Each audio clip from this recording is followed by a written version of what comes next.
Okay, guys, recently I took a trade that hit stop loss, and that was on US 30. That was on one of the indices. Okay, sorry, that was US 2000. Yes, that's the Russell 2000, not US 30.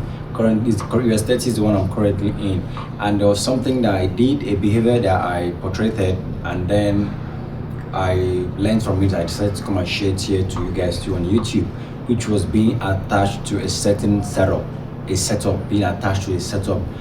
You already should know what that means, whereby you analyze it. You first of all you've marked it part of your pair you're interested in. So you have no even trading view. You've marked it. Your watch list is on your watch list, and then you've analyzed it. You've set stop loss and take profit and no entry everything, and it doesn't play out. Or if you're watching it and it's showing you buys, but at the end, like, it doesn't play, or not, it doesn't play out. It starts showing otherwise, but you're blinded to that otherwise, which is also can be called like a red flag. You're blinded to it, which happened to me on the US 2000, whereby I've been looking to sell the US 2000, but I was looking to sell the US 2000. Meanwhile, it was buying, like, not that it started showing me buy signals, not until it now finally I closed the loss, that I now started seeing that I should have seen this earlier. So I was actually attached because I've been looking at it since last week, or beginning of this week, since Monday. I've been looking at it. So yesterday, which was Wednesday, that was the 17th of, that is the 18th, all right, that is the 18th or 17th. Yesterday is what, I can't remember, please help me out. But yesterday was Wednesday, is when I now took the trade and hit stop loss. Well, meanwhile, it showed me signs of, hey guy, I'm not going that direction anymore. But I paid a blind ears or blind eyes to it. So that is what I'm coming here to also ponder and also talk to you guys what I've learned on that lesson about being attached to a trade. So it's usually a psychological problem. It's also part of the psych, like when they say trading is a technical psychology and research. It's actually a psychology part of the problem, whereby this is what you want to happen, or this is what you saw that's going to happen, but you'll be so fixated on it that you don't want that to actually really happen. So I really wanted US 30 to sell, because I've already started imagining, I'm going to hit stop loss, I'm going to recover my losses from this, I'm going to make profit from this even after recovering my losses. So I got to attach with the sell. So whereby red flags, signs of a buy started coming up, but yet I did not pay attention to it. All right, I did not pay attention, which was the one, rejections. I started seeing rejections. All right, I started seeing them. Market started sort of ranging. All right, and then another thing is that the overall was now, the immediate time frame was now bullish. Well, I was still saying, okay, just taking, God help us. I was still saying, oh, just taking liquidity, nothing really is going to happen here. Like, just liquidity, and then before I knew it, I've hit stop loss. All right, but it would have been much more earlier if I had just closed that trade. Now, what is the solution to this thing? Is do not get attached. How do you not get attached? See, if this is what I'm going to do for myself, see it that there's always going to be another trade. See that it must not be this trade. See that that since you'll be trading, you'll be seeing opportunities. Is it now that the opportunity is going to lack? This is the questions I asked myself. And another time now, and it's happening again right now, but I'm patient more right now, which is on AUD JPY. I'm looking to buy AUD JPY, but right currently the immediate time frame is really selling. So I'm patient, and that's another key word, to be patient. All right, you need to be very patient in this game. In trading, patience is one of the things. Me, I dealt with patience a lot. So this is just shortcomings. Usually, I'm always more attentive to see red flags and cancel my setup, but this one was so too clean. So this reminds you that no matter how so clean that it looks, it can always just change by us. All right, it can always change, and try to always don't be fixated on it. All right, try to see the market as a dynamic way, where it can change, it can switch. So that is what I not do. All right, recent just day for yesterday or yesterday. Meanwhile, I've been aware of this kind of thing I'm saying to you. This comes to my second part, whereby even though you've been trading for a long time, you still see yourself sometimes you find yourself still making these newbie mistakes. Yes, Jeffrey recently did something whereby he crashed his one of his cars like that, and then he rushed to go and make money. Then they told him to prepare the car is going to cost him a certain amount. I think he said it was about $12,000. So he rushed to trading to go and make the 12,000, and he lost a lot of money. All right, that's a newbie mistake there. That is a newbie mistake, but a pro is still making it. But do you know the difference between him and probably me or you is that probably the last time he made that mistake was like last year. I think we are in January, we are in February. It was probably like last year, June. Is when he probably last made that kind of mistake of coming. Okay, let me not say June. June is probably too far. Let me say he made that mistake last year, September. That is about 4 months ago. All right. So the key is to not make the mistake a lot of times. Even in life, the key is to not make it a lot of times. If you make the mistake a lot of times, that's when you see yourself as a failure. But if you make it few times, you're not going to get to a failure. The people successful, they still fail, but they don't fail too much to make them a failure. All right. So you now probably you're the one that took. He wanted to go and buy something, because that is just equivalent to you wanting to go and buy something. Or trading to go and buy. Pay for rent, or trading to that is just equivalent to you trading to pay school fees, trading to buy something, like something you need, trading to go get, wanting trading to get that for you. That's just what he just displayed there. All right, that's just what he displayed there. But probably next time he's going to make that mistake is probably going to be freaking. Maybe next time he's going to make that mistake, this week we're in February, that we might maybe April, May, or April. All right.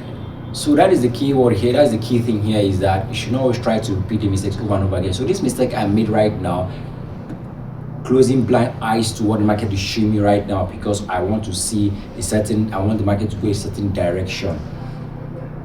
All right. So now I'll try my best not to make this kind of mistake next time again, and I'll start by saying tomorrow I'll not make this kind of mistake. Okay, I'm not trading tomorrow. Next week I'm not going to make this kind of mistake. All right, and then next week I jot it down, because the mistake I made last week, this week I was very conscious of them. One of the mistakes I made last week was over adding a lot of trading, adding a lot of position, not a lot of position. He just took positions actually, but I usually just do trade. What I just place in one trade, but added another trade, and then I lost. And I really lost, and I found out a mistake. Another thing, wanting to trade. So this week I dealt with that. So this week I've already traded twice. I took only 2 trades, which was on Tuesday, which is stop loss, and the one I'm currently on, which probably will still hit stop loss. So yes, 30 buy. I don't know, it's actually my stop loss area right now, but nothing. If I hit stop loss, fine. If it doesn't hit stop loss, fine. I'll come back next week. So it means that I've traded twice only this week. Than last week I traded 4 times. I took 4 pairs. All right, usually it's 3, but I broke my rule last week. So this week I try not to repeat that same mistake. Same thing, I will try not to repeat that mistake next week. And another thing, guys, is also try to always go and know your mistakes. Try to rehearse them. If not, you're going to make it again. That's what I noticed. Try to always rehearse your mistake. If not, you're going to make it again. So don't say, oh, I've created this mistake, okay, I'll not do it again. No. And that's why I have a book. I have a side in my book where I write the mistakes I've made. And sometimes I'll go through them again, so I can remember the mistakes that I'm always making, so as not to repeat them again. All right, memorize your mistakes. Try to know, okay, this is a mistake I want to make, so that when it comes again, you know, oh, this is a mistake I want to make again. All right, why do you think in the Bible God will tell us he's going to write the words in our hearts, so that we'll know? I think that's what is conscience, so that you know, you don't have to remember it. So maybe thou shalt not kill. You say, oh, I forgot that they say thou shalt not kill. No, it's written inside you, your consciousness. You already know, don't kill. All right, it's written so that you don't need to memorize. So you see that you have the laws you write have to be memorized, so that you don't make it. Even though you forget and then make a mistake again. Back in secondary school, my school had a lot of rules, So people always breaking rules, because you do, and tomorrow make another rule, you forget. You say, they say don't cross here, don't cross the flower. You cross, I forgot, and you get punished. So try to always memorize your mistakes. All right, always try to make. This is me trying to come and document my journey, and you can also learn from it. All right. So now, without further ado, I'll get to the chart and show you the trade I'm on US 30. Man, I really don't have very good hope about the trade again. But why I'm not closing yet is that there's no sign for me to actually close the trade. Because for me to actually enter a trade, I need to see a confluence. There have to be a sign. Something have to tell me enter this trade. And I've said that a lot of times on my on this channel. What leads me to enter a trade? Same thing. I always have something that will lead me to close a trade if it's not hitting stop loss. I cannot just go and it's my stop loss and I will close the trade. No, there has to be a sign. Something is showing me that okay, this trade probably will not go to your direction anymore again. One of them is usually rejections, and then start seeing impulsive candles heading going downwards. Like I start seeing candles going down like impulsively, or I start breaking structures. All right, instead maybe I wanted to buy. Usually I should be seeing a higher high and higher low. So I start seeing market breaking lows. I'm like, okay, I think this is not going to be heading to my direction anymore, and then I'll close that trade. So on US 30, I've not still seen a reason to close a trade. Everything is just still looks like it is. It just still looks like it is. So I'm just going to leave it. So this is the kind of trade I'm going to probably not hit my stop loss, because as far as it also show me thing that I should close the trade, I usually will leave the trade, and then you can learn from there. So let's get to the chart, guys. All right, welcome guys to the charts, and I'll show you US2 30. So this is the trade I am on currently. This is the trade I'm currently on US 30. So you can see very clearly it's a uptrend. You can see everything. The daily is uptrend. Let me show it to you guys. The daily is uptrend. The 4 hour is up. The weekly is uptrend. The 4 hour also very much in an uptrend. All right, so you can see everything is is an uptrend, and then we can see this trend line here. All right, so we can see this first, second, and third touch of the trend line. All right, so everything matches for us to go into, sorry, so everything matches for us to take into the consideration. So we are first of all in a good trend, which is an uptrend, and then we are in this area of interest. All right, this area here is a very good area of interest. This place here, this is an area of interest. So we are in an area of interest. We are with the area of interest. We are in the trend. We are in the trend. Sorry, we are in area of interest, and then we had a confirmation. All right. So we see we had this very engulfing candle that formed here, this bullish engulfing candle that formed here, and then you can see it pulled back, and then I got in. That's what it was yesterday. This happened yesterday, so it pulled back, and then I got in. That was on Wednesday after hitting loss on what is it called, on US Russell, the Russell 2000, um, which actually started buying. I was trying to sell. I should have be trying to be buying instead of selling. So everything good. Is this is a good trade? Even I hit stop loss on this trade, this is a very good trade. There's nothing wrong. This trade is a very good one. It's a good setup. This is my trade. This is my sort of kind of trade.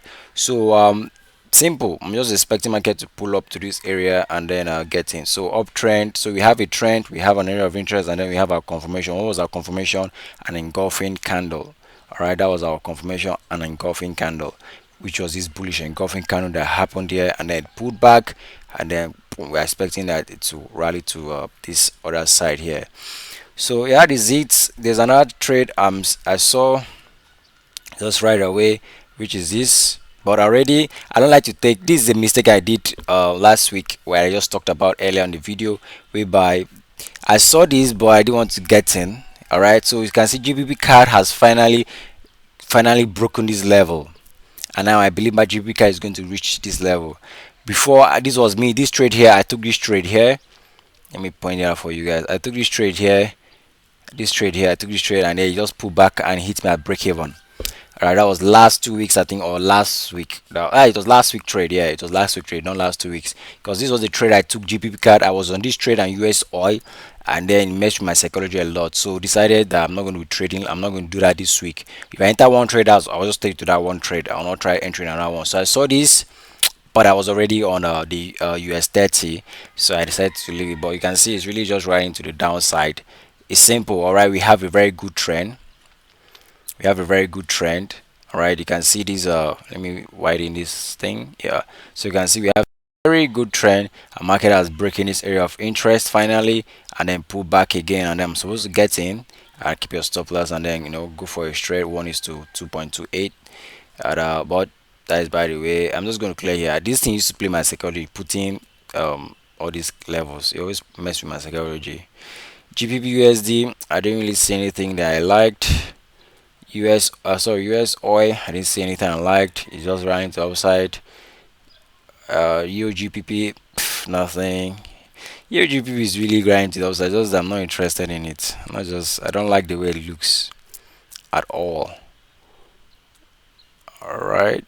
So yeah, that's it, guys. That I'll stay very positive, and I'll see you guys next week.